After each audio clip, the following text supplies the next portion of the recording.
John Colley and his granddaughter live in this compound near the Timber College. Last week Saturday, a group of men came to his house and told him to follow them to a meeting. They told him that he had to go and sort out complaints that he was practicing sorcery and killed a woman. Sunday morning, 6 o'clock morning, or you see me. So Liki Toto and me play go straight to Toto, you coming down. Now me go down. Me don't play the door, me go down. You go straight down, can't see ourselves. We sit down and see her. Or him lobby come, pass him leg blow me, hand blow me. Colley followed them to where they live. They tied him up and beat him, fracturing his skull and breaking his ribs. They knocked out all of his teeth. Colley says he asked them why they were beating him and told them to go bring proof that he used sorcery to kill the woman. And then came me ask him more. When he has true, you placate me nothing. When he has me, one kind portion of you placate me nothing. We talking more. Don't know that. Bro, you provide it, there's a talk I come no, ya blow me, bro. You portion man. From Paris, blow yet, and up now we come, we stop here. Or seven, me, bro, cut him leg going on. John Colley lives with his granddaughter in this small house. If he was killed, he would leave her behind without a guardian.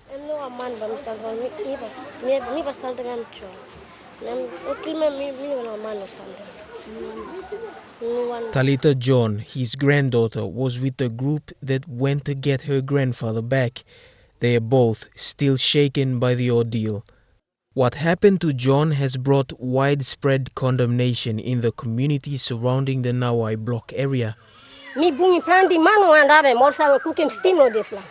Amas la outline is tabanda. Message ko Papua New Guinea also. Disla pasin blo mi believe blo na sanguma na or marila na disla na kisi live blo na blo man emi big pla tambutru. Now government put in big pla loro parliament na disla em kama bosem law.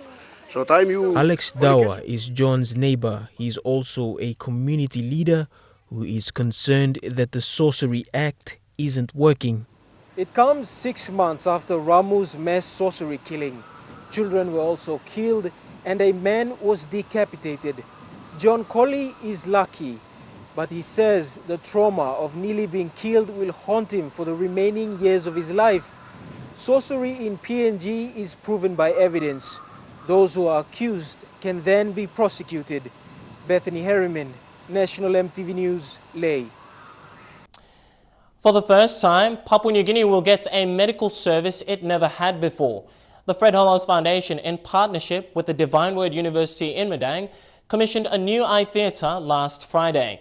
The focus now is to help those who can't afford eye treatment services overseas. While it is a new era for Papua New Guinea's medical sector, there are many more challenges. Firstly, the facility is the only one in existence in the country.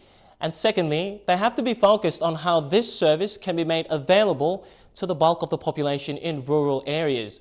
MTV's Edwin Fidelis has tonight's MTV News special report. Located at the Modilon General Hospital, the new eye treatment facility is now open to the public in Madang and the rest of Papua New Guinea. It may seem small, but its existence is one that the country has never had before. This medical equipment for eye treatment was a contribution from the Australian-based Fred Hollows Foundation. The foundation operates in Madang and works closely with the Divine Word University and the Modilon General Hospital to provide training to eye health professionals. We are building the national health system of Papua New Guinea. We're not working in an allied or in an isolated way. And so the Fred Hollows Foundation seeks to train Papua New Guinea doctors to be ophthalmologists, that's a specialist eye doctor, and Papua New Guinea nurses to be specialist eye nurses. At the opening of the facility on Thursday last week, Father Jan Chuba, president of the Divine Word University, said Papua New Guinea should be focusing on creating basic services that is not only reliable but sustainable in long terms. Its strategic aims are to change government policies, health systems, and resourcing decisions to increase access to eye health, mostly for the most marginalized people living in remote areas. At the Eyecare ward, I met Albert and his 10-year-old daughter.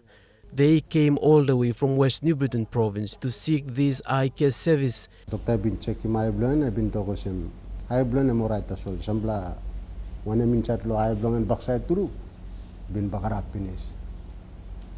Kasi namin ti blog lo stop lo wait can now blong go back and long kimbe now. His daughter was struck on the right eye with a piece of wood while playing with her friends. She may not be able to see again, but her experience is one that reminds everyone about the importance of the eye.